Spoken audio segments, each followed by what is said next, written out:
Welcome back to season 2 of From Root to Crown with Rebe. I am so excited to dive into this season with you. Today, we are going to be talking about what to expect for the next 3 months, and we are also going to talk about using breath work to work through anxiety. Something that I know a lot of us struggle with from time to time, some of us more frequently than others.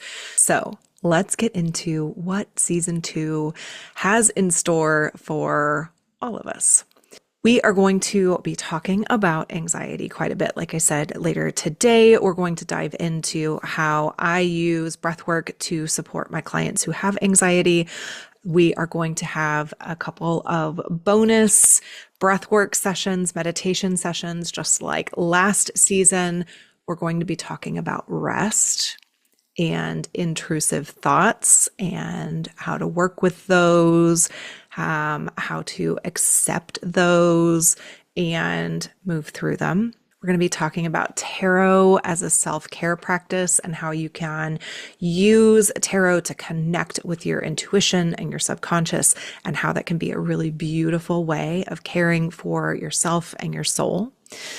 We are going to talk about the sister wound or the witch wound and some other topics around intergenerational traumas and collective traumas. I feel we are all experiencing quite a few of those right now, just as a human living on the planet in unprecedented times, if you know what I'm talking about. So we are going to dive into figuring out whether what we're feeling as a fear in our bodies is ours or is being triggered in us, but the experience is actually coming from someone that we're related to, a past life, if that's something that you believe in, or just the collective trauma that we have gone through since we were born. Then we're going to have a special guest talking about manifestation and abundance. That one I'm really looking forward to. And then there will be some support for the holidays. This season is going to take us through the end of the year. So we're going to be talking about creating a safe space, creating a sacred space in your home or as you travel, and giving you some energetic support as we approach the holidays. We are going to be talking about keeping things super simple in our spirituality and how to use this idea of a minimum effective dose to let good enough be good enough, especially again as we come into this richly scheduled time in of the year. And the other one, the last episode that I am really excited about, I'm calling Astrology versus the Skeptic right now. It's going to be a really fun one. So for those of you who have listened or follow me on social media, you might know that my darling husband is not into this like I am. I routinely say that he's the spreadsheet to my woo. He is very, very rational, logical thinker, has a science background. So he's all about, is it repeatable? Can I prove it? Those types of things, as opposed to me where I'm like, I felt it, it's real. So Astrology versus the Skeptic, we're going to bring back one of our guests from last season, Kate Fowley, and she has agreed to work up 2 astrology readings, birth chart readings, one with accurate data and one without. And we're going to present both to my husband and see which one he resonates more closely with, right? I think if anybody's ever had an astrology reading, they are like, you're able to look back at things and where the planets were and what that might signify. And I know in my experience, somebody was like, well, back in 2012, you would have been experiencing themes around this and this. And you're thinking, oh my God, Did you do a deep dive in my Facebook feed, or how did you know that that's what was going on in my life? Well, the stars knew, and those themes play out in our lives. And I know that was my experience. I know it's been a lot of people's experience who have had a reading done by a talented astrologer. And my husband seems to think that he would resonate with the reading no matter what, and that one wouldn't, like, the accurate one won't necessarily stand out to him. So we'll have two guests, my husband and Kate, on that episode. So that will be late in the season, in December. But I'm really, really excited about that one.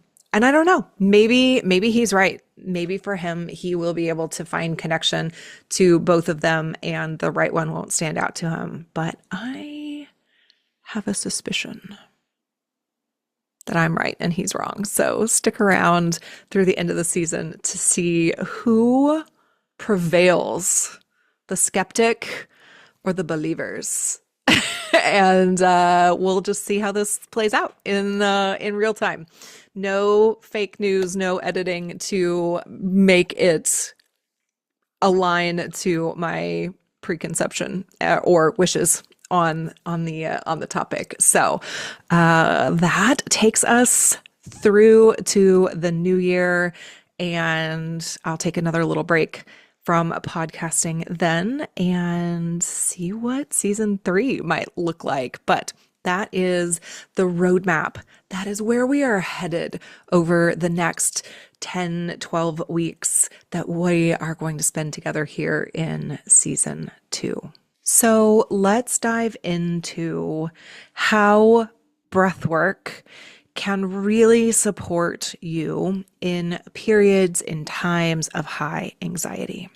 The thing that I want to start with is that anxiety is found first and foremost in the body.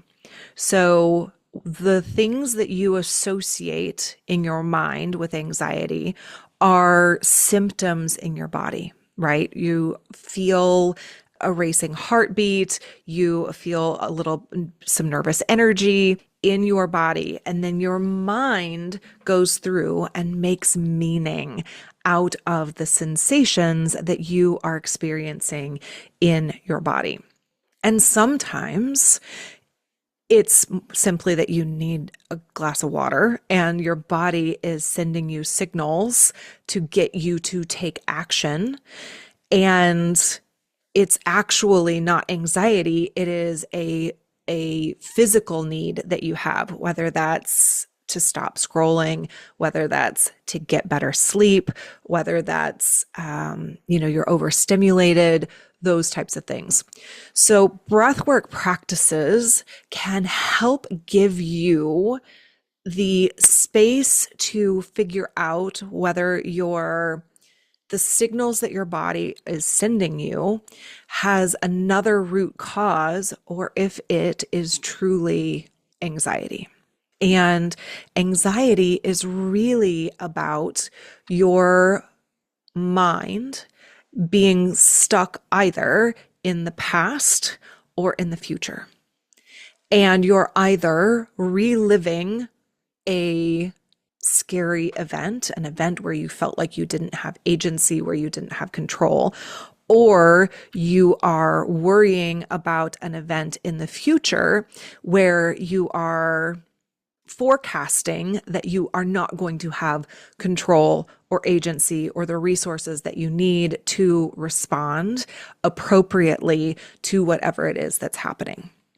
So anxiety is our body responding to either the past or the future in the moment, because your subconscious actually does not understand time the way that our logical minds do. So your subconscious responds as if whatever you are thinking about is happening in this very moment. So in this moment, I am thinking about either a traumatic event or something where I just feel like I said the wrong thing. I'm worried about what the other person thought of me in that interaction and whether that's coloring the way that they're interacting with me now today, if I've ruined that relationship, et cetera, et cetera. My body is responding to those thoughts like it's happening right now. And it's sending your body signals to get you to do something to change your state right now. And that doesn't support us because there's nothing that I can do right now to change what happened when I put my foot in my mouth when I was in fourth grade, right? Or when a teacher called me out for something, or I had a fight with my sister 12 years ago. There's nothing that I can do right now to change that. But my subconscious doesn't know that. And so when my brain relives that, it's sending signals to my body that it's happening right now. And that's why you feel it again in that moment. Same thing with the future. If I'm worrying about, oh, I'm going to get on the plane, there's going to be turbulence, what if it crashes, what if whatever, your body feels that as if it's happening right now. So breath work allows us to anchor into what is actually happening right now. What is honest, what is true, what is accurate information about the state that we are in right now. And the thing of it is that if right this moment you are in a high stress situation, then the feelings that you're feeling, the way that your body is responding is appropriate. That is accurate. That is an accurate response to accurate input. We've had a number of natural disasters here as I'm recording this. Hurricane Milton is building. We just had Hurricane Helene. If you are in those situations, you having energy and that nervous energy and the racing heart is an accurate response to the situation that you're in, right? You need to call on those energy stores. You need that extra energy. You need all of those things to be online so that you can fight or flight, right? Those are accurate responses. Those are appropriate responses to the situation that you're in. What we're talking about is not an appropriate response to a terrible situation. What we're talking about is when anxiety runs amok and when anxiety pulls your energy and your mind from what is actually happening in the moment, and you get stuck in that spiral, ruminating over the past or worrying about the future. So the way that I like to work with my clients through supporting them as they work through their anxiety, it's two parts. One, it's education, just like we were just talking about here, about what the root cause of their anxiety might be, and finding some lifestyle changes that might support them and reduce some of the physical sensations that their mind is interpreting as anxiety, but is really, I need water, I need more protein, I just need more calories in general, or I need to figure out how to get a better night's sleep. Once we have solved those, then we can go into what is actually my anxiety versus a physical sensation or somebody else's. And I love, again, to do this with breath work because it really leaves no room for anything but the moment and the guided imagery that I walk clients through during these breathwork sessions. I actually have a 6-week program that I've developed that is all about supporting my clients who struggle with anxiety. I'd like to walk you through those themes that we cover in those 6 weeks because I feel like it gives you an idea of how you might even support yourself in thinking about anxiety and your own periods of struggling with anxiety. And hopefully it will help you begin to just see it with fresh eyes from a different perspective. If you can take just even that tiny bit of a step outside of yourself to become the observer instead of the one who is mired deep in the sensations and the feelings, you'll be able to think about the situation a little bit differently and hopefully reduce your anxiety as we go. Week one of my program is all about just reducing the anxiety that you feel right now in the moment. We talk about physical sensations that might have other root causes and what might be our fears versus somebody else's fears, bringing in some of that intergenerational trauma, family trauma, collective trauma that we unknowingly absorb and take on, especially as really young children when we don't have our ability to appropriately assign responsibility to things that happen and our logic ability to determine what was actually our responsibility and is ours to carry and work through. Then once we have parsed all of that out, again, through a mix of coaching and breath work, then we work on finding a little bit of safety in your body. Week two, or the second step, is all about beginning to regulate your nervous system and finding some safety inside your system. And I work with my clients to figure out where in their body they feel even just the tiniest bit of safety. And maybe it's going back to a moment in time. Maybe it's in the tip of their pinky finger, but somewhere in their body or in their energetic system that they can identify feels like safety to them. And I help my clients anchor into that sense of safety so that they can return to it in the moments that they feel anxiety start to build, so that you can remind yourself that safety exists within you no matter what is happening outside of you. Well, no matter what's happening in your environment, you can find a sense of control and of safety and of alignment within yourself. So that's step two / week two of my program. Step three is to get curious, to circle back to those feelings of anxiety and what's triggering them, to get curious about any resistance you might have to making those changes to your lifestyle, which would change the physical, perhaps root causes of some of your feelings of anxiety. And we work on building your capacity to tolerate uncomfortable feelings and to understand that, again, no matter how messy things are around you, you have access to this calm, capable, aligned part of yourself. And you can bring that online to be the adult in the room, to be the parent in the room, for the inner child part of us that is scared and feeling these feelings of anxiety and stress.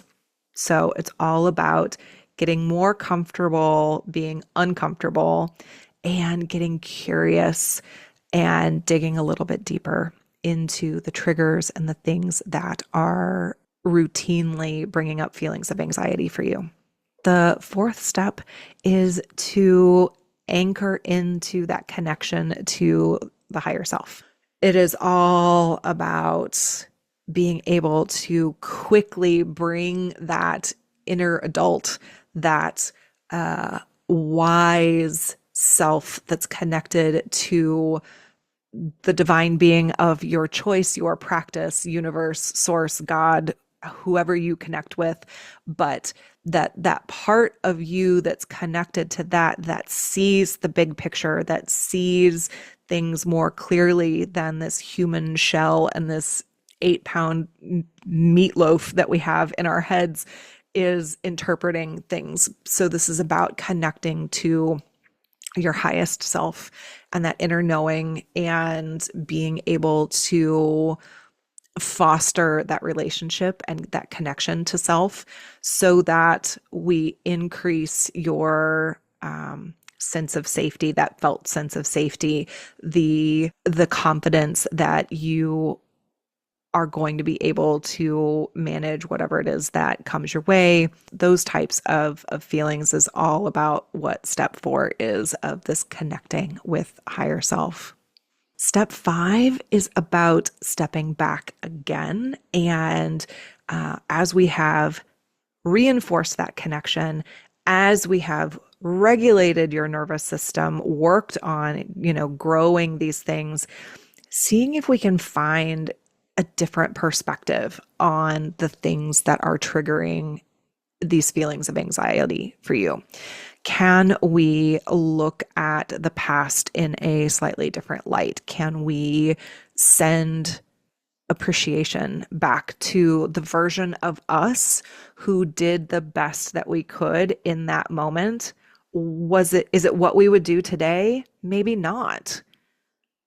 But if we were back in that moment with the same set of circumstances and the same data and the same amount of healing in our system, we would probably make the same choice, say the same thing again, because this is about building trust that you did the best that you could in the moment, even if you would do something different now, even if you know better now.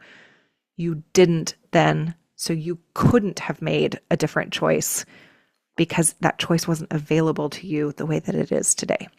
So changing our perspective on why we did what we did, why we made the choices that we did, why other people made the choices that they did in the past, and leading up to this present moment, if we can gain just a slightly different perspective on those situations, then it allows us to unhook the negative emotional impact that has in how we experience the present moment right now. And then step 6, the last week of the program, is future self breathwork. This comes back to that connection to your highest self and allows you to fully anchor into the next version of you and the wisdom that version of you has, and allows you to ask that version of yourself questions for guidance. And it allows us to collapse the timeline between the version of you here today and that future self, and tap into that wisdom that's available today. Because time is a construct. It doesn't really exist. So if that future version of you exists, it exists right now, and you can have access to that version of you right now to help you get through what's going on today and to get to that future version of yourself that much quicker. The important thing with all of this is that it's all about building confidence and giving you tools through breath work, through connecting deeply into the present moment and your body, the wisdom that is in your body, the wisdom that is greater than logic, to give you access to these things, not just in session with me, but so that you have access to this version of yourself, the wisdom of your future self, the feeling of safety, that you can find that on your own. My goal is for you to not need to work with me forever. I want you to want to work with me forever. But my goal is for you to be self-sufficient for your daily needs. Obviously, it's juicy to be able to go to the spa and get a facial because you get access to things that the esthetician has that you can't necessarily do for yourself. But do you wash your face every day? Can you do a lot of these things for yourself and care for your skin at home? Yeah. So my goal is to give you those tools that you can do at home. And then when you need a little booster or you want something special or you just want a really amazing experience, that's when you come back and see me. But breathwork for anxiety has proven to be really, really great to the point where I've worked with clients who, when they started working with me, were so anxious they couldn't even take a couple of deep breaths, let alone do an entire breathwork session, let alone handle the things that life was throwing at them in real time. And over the course of working with them for 6, 8 weeks, we were able to really expand the tools that this client had so that they were able to manage big life changes with a little bit more grace and ease and a lot less fear and anxiety. I know that I've mentioned a couple of times here that this is a process that I walk my clients through. I wanted to let you know that it is available as a one-on-one client experience where everything is tailored to your specific situation and experience. You can go through it either in 6 weeks or in 12 weeks. It's still 6 sessions, but you can spread it out so that it's not every week, it's every other week. And then I have group sessions that I run periodically. I just had the first cohort kick off in early October, late September, excuse me. And I have another cohort kicking off here at the end of October.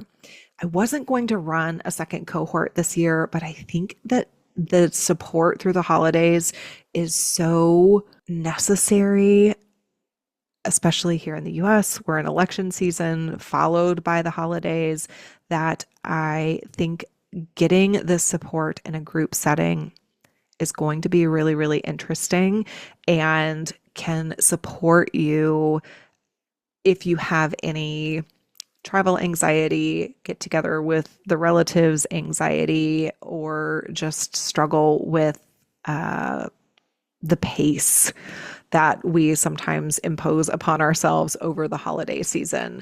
Links to all of those are available in the show notes and on my main website. So if you are interested in any of those, check those out. As always, you can send me a DM or an email and I will answer all of your questions. Next time on From Root to Crown, you are getting a breathwork session for anxiety. This is going to be more about creating safety and regulating your nervous system. So it is going to be a juicy, peaceful, restorative breathwork session that is going to be appropriate for just about everybody to participate in. More details in that next episode. I hope you tune in.